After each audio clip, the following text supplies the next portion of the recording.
Things are getting thick and thicker in Tanzania. A Tanzanian Gen Z has delivered a chilling prophecy. I don't know whether to call it a prophecy or a warning to SAMIA SULUHU. Listen to this before we continue.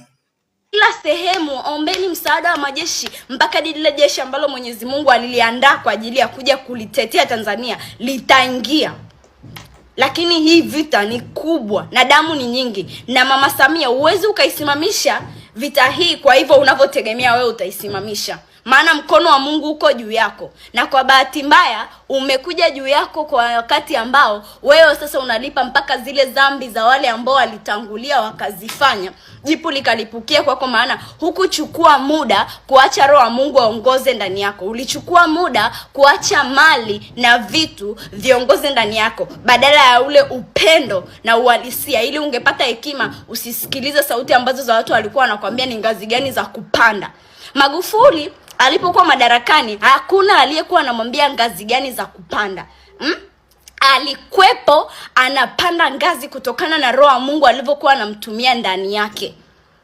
Na ndio manake wengi ambao walikuwa wanamtakia mabaya ni wale wote ambao walikuwa wameshazoea kufanya maasi. Lakini wewe ulipokuja madarakani haukutembea tena na ile sauti ya Mungu. Ulikuwa hujiamini wewe peke yako kwamba una hiyo power ya kuweza kufanya mambo kwa njia yako, maana ulikuwa ni rahisi na hakuna ambaye angeweza kukupinga. Ila uliogopa ya kwamba utakufa, na isitoshe utakufa tu kwa sababu ni lazima ufe. Kwa hichi ambacho kinaendelea katika taifa ni lazima ufe. Uliogopa kwamba utakufa, kwa hiyo kutaka kwenda kinyume na jinsi walivyokuwa wanakuambia wewe uende. Na ndio huko aliko kupoteza, maana sauti ya mwovu iliongea na wewe kupitia hiyo njia. Kwa hiyo ujumbe wangu, waache watu wa Mungu waende zao kwa amani na kwa haki yao, maana dunia haujaiumba wewe na utawahi kuweza kuiumba. Dunia ina mtu wake na ni Mwenyezi Mungu mwenye haki, asiyeongwa, asiyepewa chochote. Acha watu wa Mungu waende.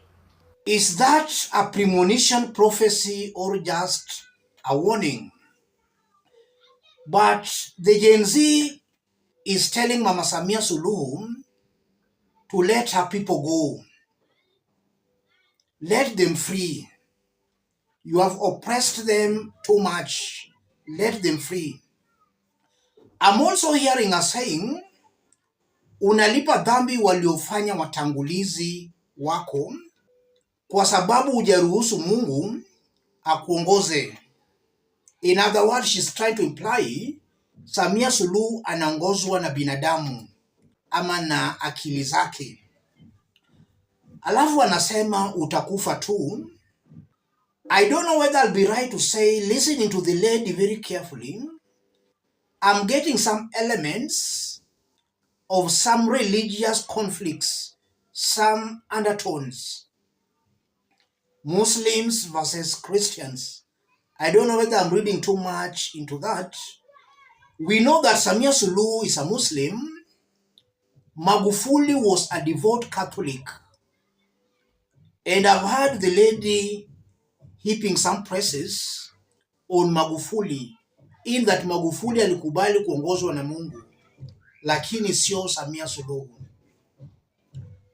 I want us to put all this into perspective for Kenyans and Tanzanians to see exactly what's happening here. If you are watching us but you are not yet subscribed, subscribe, give the video a like. Let's proceed. What's happening here? That lady is clearly a Gen Z, a youth. In most occasions, youths are not very tribal, and they don't look at things from religious perspectives. But if you see youths rising against a leader, then it's very clear the leader is getting it completely wrong. In this case, I won't be wrong to say, Mama SAMIA SULUHU might have pushed Tanzanians to the wall. That's why we are seeing the youths rising against her. And the youth is also sending a premonition to Mama SAMIA SULUHU. Utakufa tu, wewe sio Mungu. These people have been pushed to the wall. They have no option but to fight back.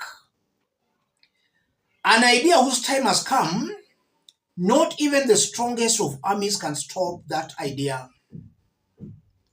Tanzania seems to be bleeding for change.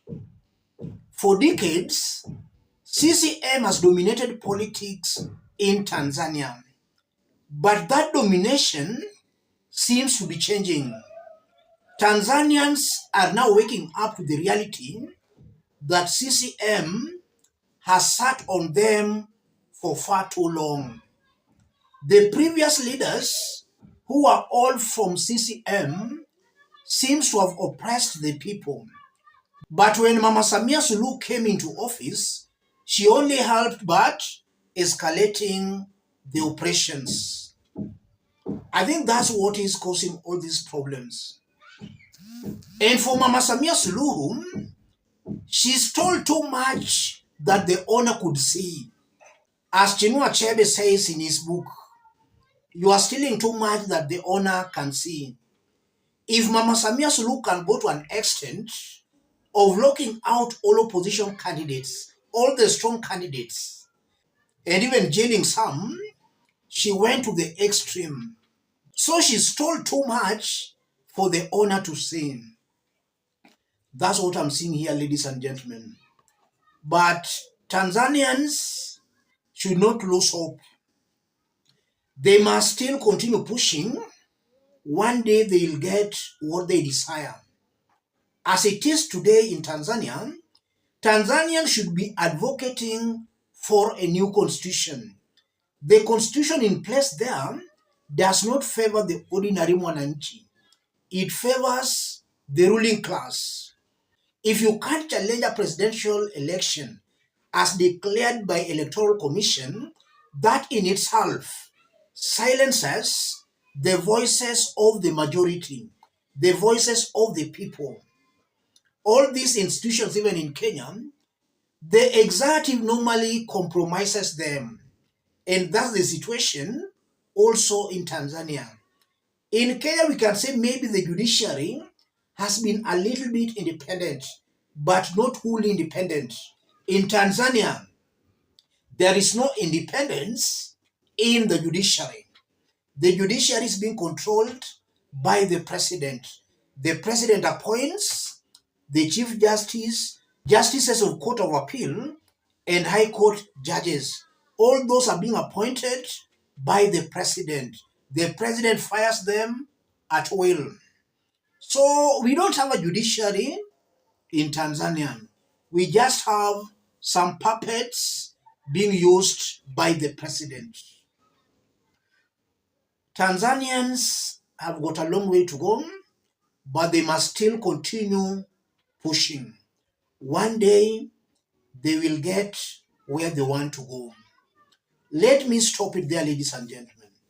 In case you are watching us outside Kenya, drop a comment, let us know from which part of the globe you are watching us from. If possible, subscribe, give the video a like. Make sure you stay tuned in order not to miss our next update.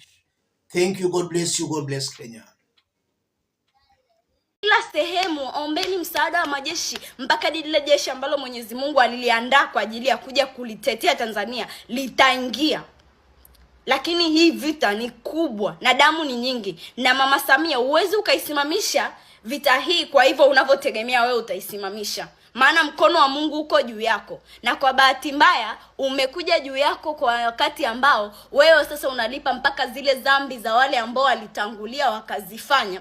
Jipu likalipukia kwako, maana hukuchukua muda kuacha roho wa Mungu aongoze ndani yako. Ulichukua muda kuacha mali na vitu viongoze ndani yako badala ya ule upendo na uhalisia. Ili ungepata hekima, usisikilize sauti ambazo za watu walikuwa wanakuambia ni ngazi gani za kupanda.